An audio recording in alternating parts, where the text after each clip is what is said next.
ebu m ube aka na-ewe na-ebunye Chukwu okike abịa ma eze na-ekpebechala ọgụ.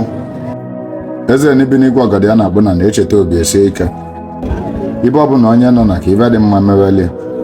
Onye kwụọ n'aka nri ka ọ kụta ibe dị mma, onye kwụọ n'aka ekpe ka ọ kụta ibe dị mma.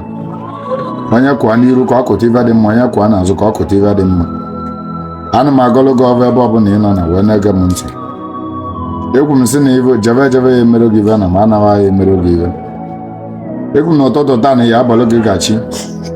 A sị m unu dịka ogbe ọgwụ na-ekwe na ibe ụmụnne m nọ. Ekwe na ụmụ Igbo niile gba gburugburu. Ekwu m onye iwe ya na agara aga na dibịa ka m bụ. Ndị be anyị si nọ n'ọnụ dibịa ka ọ na-ana na ọ na-anara n'ọnụ oveke. Ụmụnne anyị niile ndị n'obodo oyibo ndị nọ na Naịjirịa ebe ọbụla onye na ibe ọbụla ya na-eme na agara aga. Eji m ọnụ njibulu dibịa wee na-agọdagala gị ọva ebe ọbụla ị nọ. Egwu m sị na ịkụwa n'aka nri ibe dị mma ya na-emezi